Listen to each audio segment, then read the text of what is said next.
ये वीडियो में मैं बात करने वाला हूँ 3 स्टॉक्स या बिजनेसेस पे जिन्होंने रिसेंटली Q4 FY24 के लिए strong set of results declare किए हैं। The whole point of doing this video is कि Q4 के रिसेंटली रिजल्ट्स आए हैं और इसके साथ साथ करंट फाइनेंशियल ईयर यानी कि FY25 के लिए मैनेजमेंट का आउटलुक या पर्सपेक्टिव भी अवेलेबल है कुछ बिजनेसेस पे। सो डेफिनेटली वो बिजनेसेस जहाँ पे स्ट्रॉन्ग सेट ऑफ नंबर्स देखे गए हैं उन्हें इवेल्युएट करने की एक सेंस तो बनती है। ये बिजनेसेस और स्टॉक्स को इवैल्यूएट करने के लिए जो मैं फ्रेमवर्क यूज करूंगा उसमें 3 पर्सपेक्टिव्स होंगे।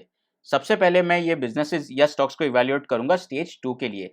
Stage 2 is nothing but part of the Stan Weinstein staging analysis model, जहां पे हम चार्ट्स या प्राइस एक्शन देखते हैं वो स्टॉक का और उसे इवैल्यूएट करते हैं अप ट्रेंड के लिए। सेकंड, हम देखेंगे इनके Q4 के नंबर्स और उन्हें असेस करेंगे ग्रोथ पे, सेल्स और प्रॉफिट की। तीसरा, मैं ये स्टॉक्स और बिजनेसेस को इवैल्यूएट करूंगा मार्जिन ऑफ सेफ्टी के पर्सपेक्टिव से। ये एस्टैब्लिश होगी सबसे पहले एक वैल्यूएशन से और दूसरा प्राइस एक्शन या चार्ट्स पे इंपॉर्टेंट पिवट पॉइंट्स को देखकर, जिन्हें हम स्टॉप लॉस की तरह यूज कर सकते हैं। और ये सारे पैरामीटर्स को एंड में कंबाइन करके मैं एक कॉम्पोजिट स्कोरिंग भी दूंगा जो मेरे लिमिटेड एक्सपीरियंस और अंडरस्टैंडिंग पे बेस्ड होगा। ऑब्वियसली वो स्कोरिंग सब्जेक्टिव होगी एंड फ्रेंड्स प्लीज नोट, ये वीडियो हमारी रिसर्च का एक स्टार्टिंग पॉइंट है and not a recommendation in any form. ये वीडियो या एनालिसिस सिर्फ और सिर्फ एजुकेशनल पर्पस के लिए है। Please consult your financial advisor before any investment decisions. चलिए तो दोस्तों डिस्कशन शुरू करते हैं यूट्यूब के एल्गोरिथम को एक मैसेज देके by hitting the like button. अगला स्टॉक या बिजनेस जिस पे हम चर्चा करने वाले हैं वो म्यूचुअल फंड इंडस्ट्री या एएमसी सेक्टर को बिलोंग करता है। एएमसी मतलब एसेट मैनेजमेंट कंपनी, और हम बात करने वाले हैं आदित्य बिरला सन लाइफ एएमसी पे। ये बिजनेस के अगर मैं लेटेस्ट Q4 रिजल्ट्स की बात करूं तो सेल्स या रेवेन्यू में 23% का इंक्रीज देखा गया है year on year. Year on year मतलब ये क्वार्टर का कंपैरिजन लास्ट ईयर के सेम क्वार्टर से। जहां तक सीक्वेंशियल ग्रोथ की बात है यानी कि Q4 को कंपेयर करो Q3 से, तो यहाँ पे रेवेन्यू में 7% की इंक्रीज देखी गई है। जहां तक ऑपरेटिंग प्रॉफिट की बात है तो ईयर ऑन ईयर यहाँ पे 30% की ग्रोथ देखी गई है और क्वार्टर ऑन क्वार्टर 5% की ग्रोथ देखी गई है। नेट इनकम या प्रॉफिट आफ्टर टैक्स में भी 54% की ग्रोथ देखी गई है ईयर ऑन ईयर। सिक्वेंशियली अगर आप देखोगे तो पैट में आपको ग्रोथ फ्लैट दिखाई देगी। इसकी मेन रीजन ये है कि अदर इनकम में यहाँ पे रिडक्शन हुआ है which is completely okay and at the same time इनके टैक्स एक्सपेंसेस भी बढ़े हैं। हिस्टोरिकली भी अगर मैं ये बिजनेस की ग्रोथ देखूं over 3, 5 and last 12 month period, तो ये somewhere in the range of 12 से 14% ही निकल के आती है जहां तक ईपीएस या अर्निंग पर शेयर की बात है। अभी हम बात करेंगे इसके चार्ट्स की। तो जहां तक इसके प्राइस एक्शन या टेक्निकल एनालिसिस की बात है तो ये स्टॉक स्ट्रांगली स्टेज 2 में अपीयर होता हुआ दिखाई देता है। ये हमें पता लगता है ऊपर जाती हुई 30 वीक एक्सपोनेंशियल मूविंग एवरेज देखकर। आगे बढ़ने से पहले दोस्तों मैं आपको ये बता दूं कि आज के एनालिसिस का जो भी डेटा है that is as on 8 May 2024 and specially on the charts, depending कि आप ये वीडियो एग्जैक्टली कब देखते हो सकता है कि चार्ट्स पे चेंजेस आ सकते हैं। So please make note of same as Technofunda investor. यहाँ पे अगर आप इसके चार्ट्स और ध्यान से देखो तो 2023 के लेटर हाफ में यहाँ पे एक कप एंड हैंडल का ब्रेकआउट भी देखा गया। एक ब्यूटीफुल कप एंड हैंडल दिखाई दिया था followed by pull back and a subsequent breakout. इसने अपनी ये अप ट्रेंड की जर्नी में 2 बार 30 वीक एक्सपोनेंशियल मूविंग एवरेज पे सपोर्ट भी लिया है। जहां तक इसके चार्ट्स पे इंपॉर्टेंट पिवट पॉइंट्स की बात है तो ये वीक का low which is somewhere in the range of 528 527, ये एक इंपॉर्टेंट पिवट पॉइंट हो जाता है स्टॉप लॉस के पर्सपेक्टिव से, जो करंट मार्केट प्राइस से लगभग 4-4.5% दूर है। एक और इसके चार्ट्स पे इंटरेस्टिंग ऑब्जर्वेशन है। पिछले कुछ हफ्ते के अगर आप वॉल्यूम्स देखो तो अप ट्रेंड में आपको एक इंक्रीजिंग वॉल्यूम्स दिखाई देंगे which is again an interesting pointer to note. अभी अगर मैं ये बिजनेस के वैल्यूएशंस की बात करूं तो currently 20 times price earning multiple पे ट्रेड हो रहा है। मतलब ₹1 की अर्निंग्स के लिए मार्केट यहाँ पे ₹20 का प्रीमियम चार्ज कर रहा है। वाइल नो डाउट रिसेंटली इसके प्राइस अर्निंग मल्टीपल की वैल्यू में इंक्रीज तो देखा गया है, बट अगर मैं इसे लार्जर मार्केट से कंपेयर करूं जहां पे मुझे ज्यादा ओवर वैल्यूएशन दिखाई देती है तो उसके कंपैरिजन में मुझे पर्सनली ये उतना ऑब्नॉक्शियसली ओवर वैल्यूड फील नहीं होता। और इसी सारे पैरामीटर्स को अगर मुझे कंबाइन क्लब करके स्कोर करना हो तो फंडामेंटल यहाँ पे मैं इसको 8 पॉइंट्स दूंगा, क्योंकि ये जो इंडस्ट्री से आता है which is financialisation of economy, जहाँ पे अगर इकोनॉमी बढ़ेगी तो इन्वेस्टिंग की रिक्वायरमेंट बढ़ेगी, डिजिटलाइजेशन ऑफ फाइनेंशियल एसेट्स होगा, KRA और KYC की सर्विसेज लगेंगी, investing service providers, brokers, in fact depositories, mutual funds, ये पूरे सेक्टर में एक टेलविंड हमें दिखाई देगी। तो अपने आप ये पूरा सेक्टर एक मेगा ट्रेंड से तो गुजर रहा है।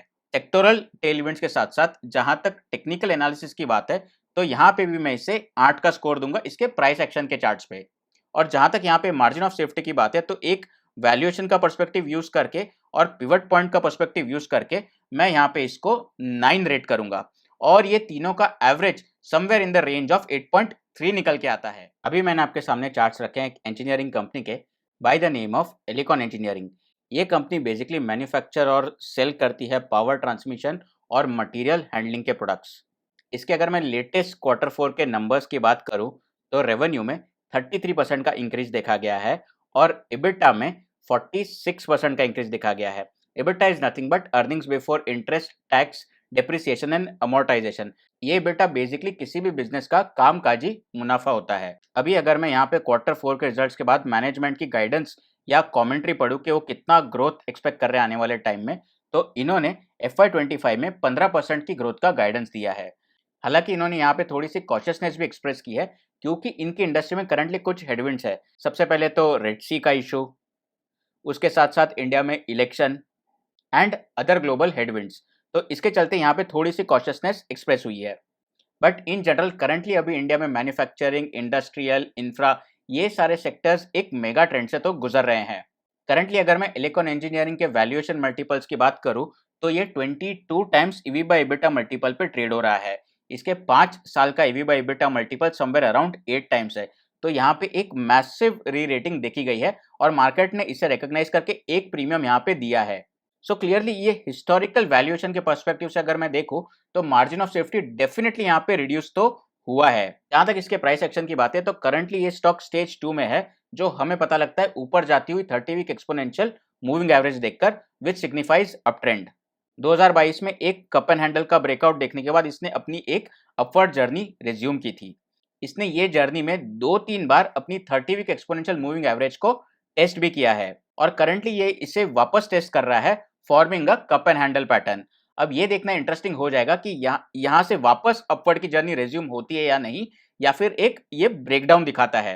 करंटली जहां तक इंपॉर्टेंट पिवट पॉइंट्स की बात है चार्ट्स पे, तो ये करंट या प्रेजेंट वीक का low which is somewhere in the range of 1023, ये एक इंपॉर्टेंट पिवट पॉइंट हो जाता है स्टॉप लॉस के पर्सपेक्टिव से। ये करंट मार्केट प्राइस से अप्रोक्सीमेटली 4% या 4% अवे है। और अगर ये सारे पैरामीटर्स को मुझे इनकैप्सुलेट करके रेट या स्कोर करना हो, तो फंडामेंटली मैं यहाँ पे इसको 7 रेट करूंगा, क्योंकि मैनेजमेंट ने यहाँ पे थोड़ी कॉशियसनेस एक्सप्रेस की है जहां तक हेडविंड्स की बात है इंडस्ट्री में।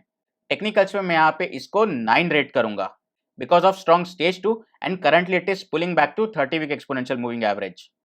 बट हाँ, इसका एक आने वाले टाइम में अपट्रेंड रेज्यूम होना बहुत इंपॉर्टेंट है। एंड फाइनली अगर मुझे इसे मार्जिन ऑफ सेफ्टी के टर्म्स में एक्सप्रेस करना हो, तो मैं यहाँ पे इसको 6 के स्कोर पे रेस करूंगा, क्योंकि एक वैल्यूएशन में एक अच्छी खासी री रेटिंग देखी गई है और ये तीनों पैरामीटर्स का average somewhere in the range of 7.3 निकल कर आएगा। आगे बढ़ने से पहले दोस्तों मैं आपको बता दूं कि मे की डीप डाइव ऑलमोस्ट रेडी है और इस बार मैंने डिसाइड किया है एक डेटा सेंटर के बिजनेस या स्टॉक पे चर्चा या डिस्कशन करने का।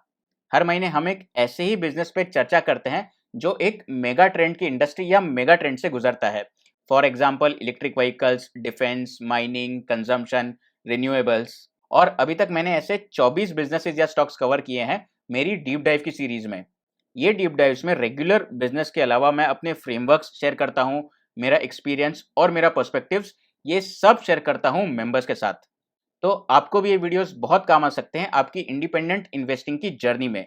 ये डीप डाइव की मेंबरशिप डेफिनेटली सीरियस इन्वेस्टर्स को अपील करेगी और अगर आप ये कम्युनिटी का पार्ट बनना चाहते हो, तो मेरे चैनल पे जाके आप ज्वाइन बटन पे क्लिक करके ये मेंबरशिप्स डीप डाइव की ज्वाइन कर सकते हो। तीसरा स्टॉक जिस पर हम चर्चा करने वाले हैं, ये एक रेलवे PSU कंपनी है। सो डेफिनेटली यहाँ पे रेलवेज में एक्सपांशन का एक मेगा थीम या मेगा ट्रेंड तो है। ये स्टॉक जिस पे मैं बात करने वाला हूँ, ये है रेलटेल कॉर्पोरेशन ऑफ इंडिया।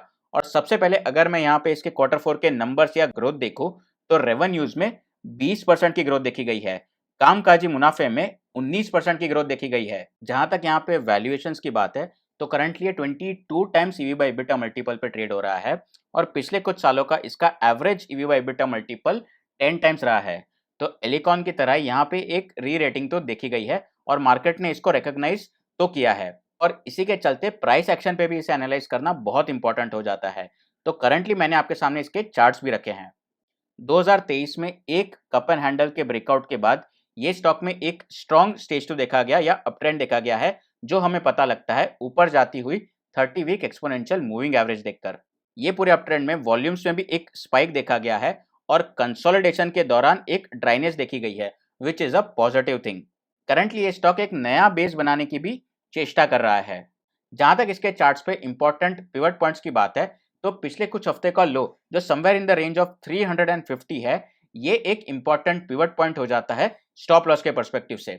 और ये current market price which is 373 यहाँ से 6% दूर है, या इनफैक्ट 6-6.5% दूर है। इंटरेस्टिंगली यहाँ पे लेटेस्ट क्वार्टर 4 के कमेंट्स तो अवेलेबल नहीं है, बट अगर क्वार्टर 3 की कमेंट या आउटलुक और ऑर्डर बुक देखो तो इनकी ऑर्डर बुक क्वार्टर 3 में लगभग 4,800 करोड़ की थी। ये साल ये कंपनी एक्सपेक्ट कर रही है नए orders in the range of 4,000 to 5,000 crore. तो यहाँ पे एक स्ट्रॉन्ग ऑर्डर बुक का पाइपलाइन दे रहा है जो ग्रोथ की विजिबिलिटी देता है।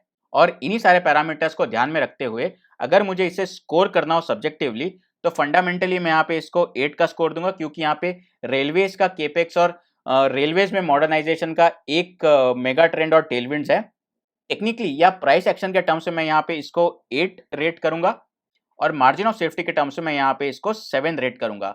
दो पर्सपेक्टिव है मार्जिन ऑफ सेफ्टी के टर्म्स में, एक तो इंपॉर्टेंट पिवट पॉइंट 6-6.5% दूर है और दूसरा वैल्यूएशंस में एक री रेटिंग देखी गई है। और ये तीनों पैरामीटर्स का average somewhere in the range of 7.7 निकल के आता है। डेटा सेंटर से जुड़े हुए किसी एक बिजनेस पे तो मैं डिटेल में चर्चा करने ही वाला हूं मेंबर्स के लिए, बट कुछ ही हफ्तों पहले मैंने एक डिटेल्ड वीडियो भी किया है 10 बिजनेसेस या स्टॉक्स पे डेटा सेंटर से जुड़े हुए। तो अगर आप इन जनरल डेटा सेंटर की थीम पे बुलिश हो तो ये वाला वीडियो तो आपको डेफिनेटली चेक करना चाहिए।